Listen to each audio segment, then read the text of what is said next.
पिछले एपिसोड में हमने ये जाना कि डाउन पेमेंट क्यों जरूरी है और इसमें हमें क्या क्या चैलेंजेस आ सकते हैं। इस एपिसोड में हम जानेंगे कि अपने फाइनेंसेस को कैसे असेस किया जाए ताकि उसी हिसाब से हम अपने डाउन पेमेंट की बचत के लिए एक रियलिस्टिक गोल सेट कर सके।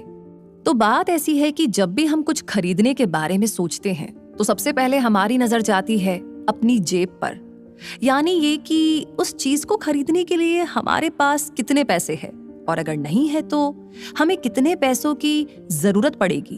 अब क्योंकि हम सभी जानते हैं कि पैसे पेड़ पर तो नहीं उगते हैं, इसलिए जब हम कोई महंगी चीज खरीदना चाहते हैं तो उसके लिए हमें अपने मौजूदा फाइनेंसेस का हिसाब रखना बहुत जरूरी होता है। और ठीक उसी तरीके से घर खरीदने के पहले भी हम यही देखते हैं कि हमारे पास अभी कितने पैसे हैं और हमें कम से कम कितने पैसे और लगाने होंगे। तो डाउन पेमेंट की बचत के लिए अपने फाइनेंसेस को आंकना और उस हिसाब से अपनी आगे की बचत को प्लान करना घर खरीदने की तरफ हमारा सबसे इम्पोर्टेंट पहला कदम होता है। अपनी मौजूदा आर्थिक या फाइनेंशियल सिचुएशन को समझकर और एक स्पेसिफिक अचीवेबल गोल को सेट करने से हम एक ऐसा प्लान बना सकते हैं जिससे हम डाउन पेमेंट के लिए अपनी बचत शुरू कर सके और अपने घर के मालिक बन सके। अब मान लीजिए कि आप 4 दिन की ट्रिप के लिए गोवा जा रहे हैं। अब क्योंकि आपके पास गोवा घूमने के लिए सिर्फ 4 ही दिन है और आप वहां का कुछ भी मिस नहीं करना चाहते, तो सबसे पहले आप बनाएंगे एक आइटिनरी। अब आइटिनरी किसी भी सफर का डिटेल्ड प्लान होता है कि हम कब कौन सी जगह जाएंगे, कहाँ खाएंगे, वगैरह वगैरह। इससे हमारे सफर को लेकर काफी चीजें क्लियर हो जाती हैं। बस उसी तरह जब हम अपने फाइनेंसेस का हिसाब लगाते हैं और उन्हें समझते हैं तो बचत को लेकर हमारे लिए काफी चीजें क्लियर हो जाती हैं। अब आप पूछेंगे लेकिन हम अपने फाइनेंसेस को असेस कैसे कर सकते हैं? तो ये बड़ा ही आसान है।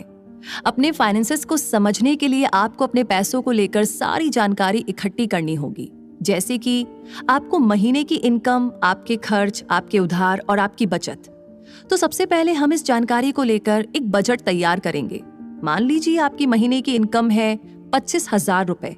तो अब आपको ये नोट बनाना है कि इस आमदनी में से आपके कितने पैसे खर्च होते हैं और कितने बचते हैं।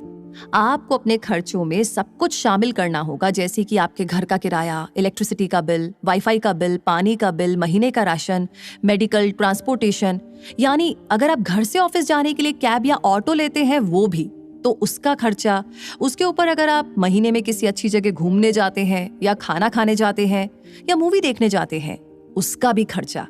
ये सब कुछ आपके बजट में होना चाहिए। तो ये खर्चे आपकी मौजूदा फाइनेंशियल सिचुएशन है। अब इन खर्चों के बाद आपके पास जो पैसे बचते हैं उसको लेकर आपको अपने डाउन पेमेंट की सेविंग्स के लिए एक प्रैक्टिकल और रियलिस्टिक प्लान बनाना है।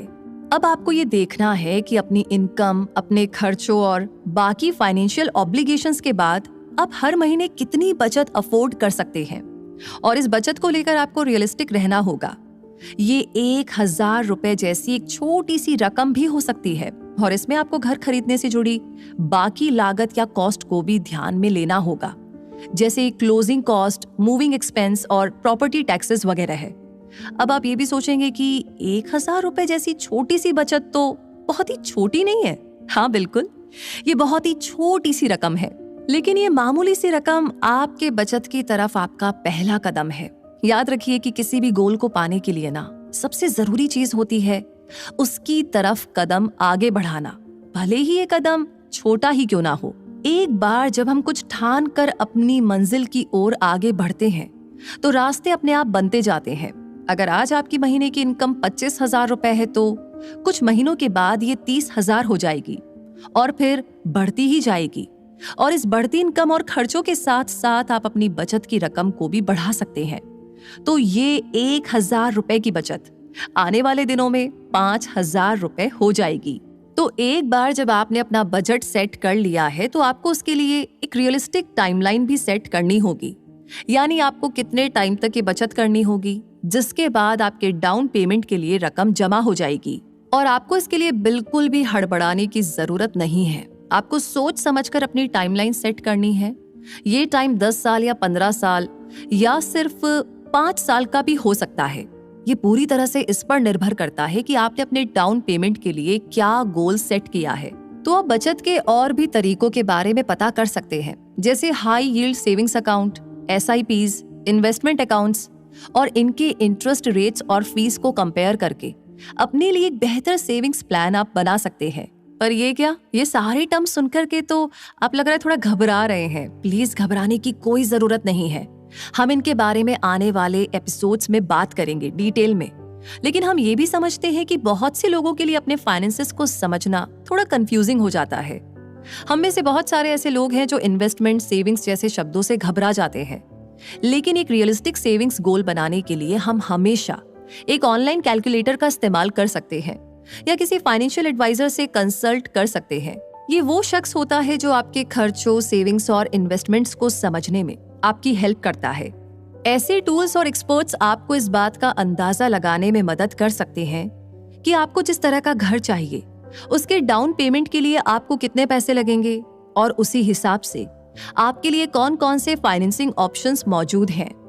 तो एक बार जब आप बचत करना शुरू कर देते हैं तो ये बहुत जरूरी है कि आप अपनी सेविंग्स की प्रोग्रेस को ट्रैक करते रहें और उसी हिसाब से अपने बजट और सेविंग्स प्लान को भी एडजस्ट करते रहें। ये आपको एक सही ट्रैक पर रखेगा और आपके डाउन पेमेंट के बचत के गोल तक पहुंचने में आपकी मदद करेगा। और जैसा कि हमने पहले एपिसोड में बताया है कि आप डाउन पेमेंट में जितनी ज्यादा रकम देते हैं, आपके लोन के लिए उतनी ही रकम कम हो जाती है और उस पर इंटरेस्ट भी कम लगता है। वैसे हमें ये बात हमेशा ध्यान में रखनी है। हालांकि ये बात भी सच है कि इसमें कई सारे चैलेंजेस आएंगे, लेकिन आपके घर खरीदने का सपना जरूर से पूरा होगा। तो आखिर में घर खरीदने के लिए बचत की तरफ सबसे पहला कदम है अपने फाइनेंसेस को समझना और फिर उसके मुताबिक डाउन पेमेंट की सेविंग्स के लिए एक रियलिस्टिक यानी कि एक रियल प्लान बनाना जो आपके लिए काम करेगा। एक बार जब आप अपने खर्चे और बचत को आंक लेते हैं, उसकी कैलकुलेशन लगा लेते हैं, एनालिसिस कर लेते हैं, तो आपके लिए बचत को प्लान करना आसान हो जाएगा और आप अपने घर के मालिक बनने के एक कदम और करीब चले जाएंगे। हमें ना बस समझदारी और सूझबूझ से काम लेना है। तो तब तक के लिए रूबी आपसे कहेगी कि मिलेंगे जल्दी ही अगले एपिसोड में। तब तक के लिए आप अपने सेविंग प्लान के बारे में सोचिए, थोड़ी सी कैलकुलेशन लगाइए और थोड़ा सा लिख करके तैयार रहिए, क्योंकि अगले एपिसोड्स में बहुत सारी इंपॉर्टेंट जानकारी आपको मिलने वाली